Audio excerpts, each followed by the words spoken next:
So this week, week 2, I thought of my Friday vlog, just because something really important happened today, and I just rather start with that. So this week has not been an easy week for cycling for me, training-wise, and you'll see why, because of the weather and in terms of the traffic and so on. It's not been easy, but today has definitely been the worst cycle I've had. It's definitely the scariest, and I just have huge respect for the cyclists out there, and I really urge motorists to be aware of this. Most motorists have been amazing, considerate and aware of cyclists, but there's some really bad examples I faced today, and unfortunately I didn't have any footage of me. I normally have my GoPro or something to record some of the cycle footage for you guys, and today I think I needed that footage. Yeah, it was really shocking, really scary. 3 examples come to mind. I'll start with the lowest in terms of scariness and kind of work up from there. So the first one, the lowest one was a car just came out of a junction, didn't really care. I was there and just kind of went out. Again, motorists, please look out for cyclists at junctions. It is not enjoyable to be braking every junction and having to be precautious for every single junction when you're on the main road. It's really scary. The second one is this absolutely grotesque person saw me cycling. So they were at a junction trying to merge onto the main road, saw me, looked at me, and then chose to accelerate onto the road, leaving just about half a car's width. Which I managed to get there. I had to brake and then figure out what's happening, because it's really scary. It kind of pushed me towards into a van, which is just horrendous. A Saab 95 driver, be careful, understand cyclists is absolutely terrifying to just deal with that. Like, I don't know what you're doing, and it was really horrendous behavior. And the last one, definitely the scariest one, and I'm not a person who likes to call out people this much, but this is really scary. AOS heating, plumbing, whatever. I'm really disappointed. There was one of the vans. I was on a road that's been 30 to 40, so it's a major road, and it's going downhill. And today it has rained, so the road is wet. Now I don't know if people cycled fast on a bike in the wet, or in being in the cycle lane when it's muddy as well, because of all the gunk that's come out this week. It's just really scary. You don't have to in braking distance, and you're very vulnerable. This person was reversing on the pavement, so he thought maybe it's fine, and then without any warning, just shot out across the middle to turn the road. I had to literally go in front of this driver, round him down the hill, because there's no way I could brake in time. If I had braked, I would have gone into the van. If I'd gone behind the driver, I would have been reversed hit by the van, because I'm pretty sure that there was not enough space to go between them and the curb. And the only option was to go in front. Unfortunately, there's enough gap with the car coming uphill that I could go through. Either car behind me had to do a very quick stop, because I could hear the brakes. It was absolutely terrifying, absolutely horrendous behaviour. And AOS, I'm very disappointed with you. And yeah, just absolute poor lack of behaviour, poor lack of consideration for any road users. Even if I was in a car in that situation, I don't think they were seeing me, because we were close enough to be visible. And I'm not wearing dark colours. I'm wearing bright green. I'm wearing bright green shoes, bright green shorts. It is not I'm invisible, and I know this. I'm wearing very visible, prominent colours to be seen. So it's not the way I like to start a vlog or a week content for you guys. It's very scary, because after the rest of the cycle, the part I'd earned, the downhill cycles, I was just braking, because I just had the confidence to go above a certain speed, and cars were getting really close. I was overtaking, and at roundabouts I had to use almost like bigger cars as shields, because you were just kind of concerned what other drivers are doing, and it's not a situation you want to be in, and it's trying to train and feel safe on the road. It's really horrendous. So yeah, I just want to give people who are watching kind of the experience what it's like actually being a cyclist. I wouldn't say it's traditionally a very busy part either, and to cyclists, get that warning to be careful, and to other motorists, those majority of drivers who aren't paying attention to cyclists, just give an extra consideration to cyclists.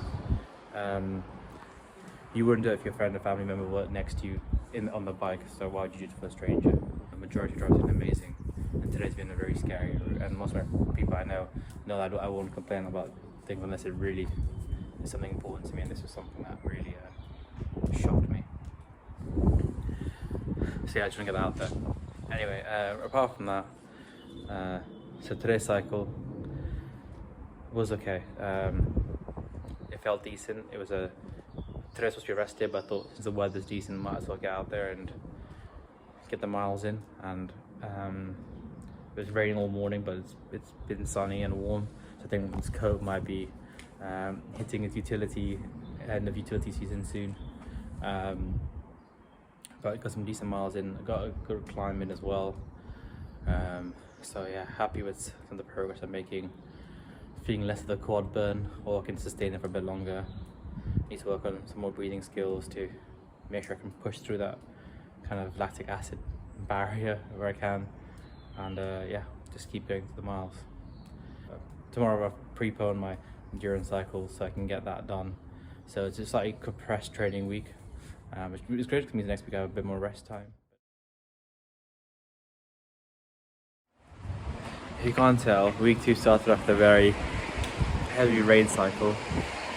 This was a hard cycle done. So over an hour in really cold conditions and really heavy rain. My arms, my hands, my fingertips are frozen and it really hurts to move. It was unbelievably hard to do this cycle, especially as the crew was trying to avoid traffic. I was up on the bike and deal with the wind. It's been really bad wind and rain.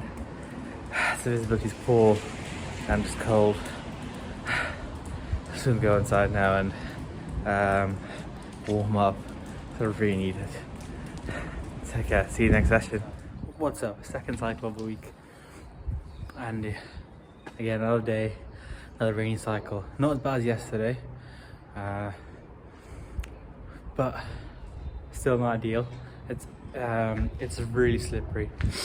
It's a car parked on the road and I tried to brake and just skidded a bit. It's really scary actually. I think because all the dirt yesterday and the dirt today is just clogged up the tyre. It's just quite hard to actually get purchased whilst braking, and also the fact it's really wet and cold. So definitely had to be really alert for this session. It felt a lot better than yesterday and a lot smoother. I don't know if it's just because I was going a bit easy today or what, but pace is actually pretty good. So yeah, really happy with that. So yeah, as you can see, I tried to switch up the footage this week. I've got some footage from my helmet cam actually, and just to show you guys what it's like in these conditions and kind of what the training situation is like and dealing with traffic, and you're trying to navigate that whilst also planning a route and making sure you are cycling safely. So yeah, hope you enjoy it, and I'll see you on my cycle later on this week. Peace. What's up? Sunday cycle done. This is my long cycle. Cycled over an hour and managed to get 25 kilometers covered, so I'm really happy with that. It's a really good pace considering all the traffic I had to stop for and the bad weather. So I cycled on quite a nice country road. It was quiet for most of it. At some parts it was busy, but yeah, really happy with that. It's nice to get out there and get some fresh air. Just really happy. I think I might do like instead of fact of the week, I might get like a number plate of the week just to highlight some bad drivers, because again, some shocking ones. Same again yesterday, another van decided to turn the road and looking. Fortunately managed to stop. But the most disappointing thing I've seen is just at a roundabout, there's a motorbike went in front of me, and then a car from the other exit came onto the roundabout and started shouting at the motorbikers saying they shouldn't have been there. And it's like, well, no, they had the right of way, and then me as the cyclist behind, they didn't even clock. They just carried on driving. My fact of the week is that Chris Froome, a world famous cyclist, his heart rate has been measured like around 30 beats per minute resting, which is absolutely mental. And considering how my heart rate's gone up every time I've cycled, just like dealing with traffic, it's quite impressive. So that's my fact of the week, and I'm ready to get some rest now and be ready for the next week. But I'm really happy this week's seen huge progress in my pace, my endurance, and being able to deal with quad burn and cycling through terrible weather has been a really good experience, just to understand how difficult it is to control the bike in more slick conditions, and being aware of how to manage myself in these kind of difficult weathers and traffic scenarios. So hopefully it'll come in a useful experience when I pick up more mileage and drive for different areas. Anyway, have a good weekend. Let me know how your cycle, run, swim, whatever went. I'll see you next time. Peace.